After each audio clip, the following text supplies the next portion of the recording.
अथ 20 सर्गः। रामचापविसृष्टेन शरेणान्तकरेण तम् दृष्ट्वा विनिहतम् भूमौ ताराधिपानना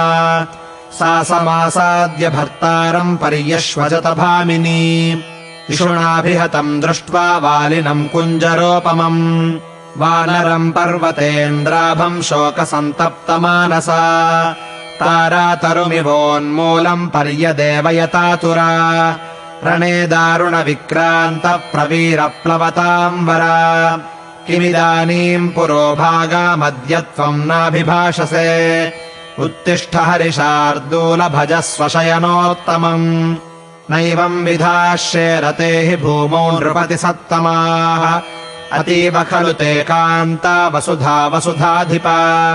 गतासुरपिताम् गात्रैर्माम् विहाय विषेवसे व्यक्तमद्य त्वया वीरधर्मतः सम्प्रवर्तता किष्किन्धेवपुरी रम्या स्वर्गमार्गे विनिर्मिता यान्यस्माभिस्त्वया सार्धम् वनेषु मधुगन्धिषु विहृतानि त्वया काले तेषामुपरमः कृतः निरानन्दा निराशाहम् निमग्ना शोकसागरे त्वयि पञ्चत्वमापन्ने महायूथपयूथपे हृदयम् सुस्थितम् मह्यम् दृष्ट्वा निपतितम् भुवि यन्न शोकाभिसन्तप्तम् स्फुटतेऽद्य सहस्रधा सुग्रीवस्य त्वया भार्या हृता स च विवासितः यत्तत्तस्य त्वया व्युष्टिः प्राप्तेयम् प्लवगाधिपा निःश्रेयसपरामोहात् त्वया चाहम् विगर्हिता यैषा ब्रुवम् हितम् वाक्यम् वानरेन्द्रहितैषिणी रूपयौवनदृप्तानाम् दक्षिणानाम् च मानदा नूनमप्सरसामार्यचित्तानि प्रमथिष्यसि कालो निःसंशयो नूनम् जीवितान्तकरस्तव बलाद्येनावपन्नोऽसि सुग्रीवस्यावशो वशम्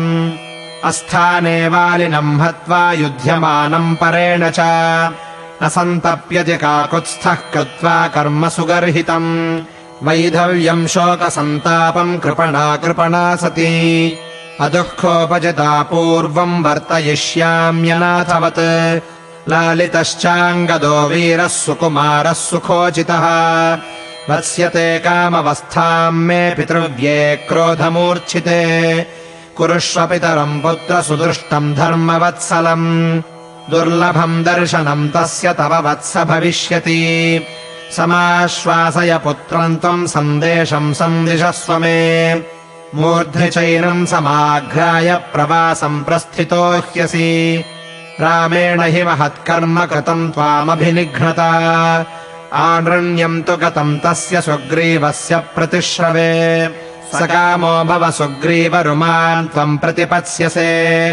भुङ्क्ष्व राज्यमनुद्विग्नः शस्तो भ्राता रिपुस्तव किम् मामेवम् प्रलपतीम् प्रियाम् त्वम् नाभिभाषसे इमाः पश्यवरा बह्व्यो भार्यास्ते वानरेश्वर तस्या विलपितम् श्रुत्वा वानर्यः सर्वतश्च ताः परिगृह्याङ्गदम् दीना दुःखार्ताः प्रतिचुक्रुषुः किमङ्गदम् साङ्गदवीरबाहो विहाय यातोऽसि चिरम् प्रवासम् न युक्तमेवम् गुणसन्निकृष्टम् विहाय पुत्रम् प्रियचारुवेषम् यद्यप्रियम् किञ्चिदसम्प्रधार्य कृतम् मया स्यात्तव दीर्घबाहो क्षमस्व मे तद्धरिवंशनाथ व्रजामि मूर्ध्ना तव वीरपादौ तथा तु तारा करुणम् रुदन्ती भर्तुः समीपे सह वानरीभिः यवस्यत प्रायमनिन्द्यवर्णा उपोपवेष्टुम् भुवि यत्र वाली इत्यार्षे श्रीमद् रामायणे वाल्मीकीये आदिकाव्ये किष्किन्धाकाण्डे 20 सर्गः।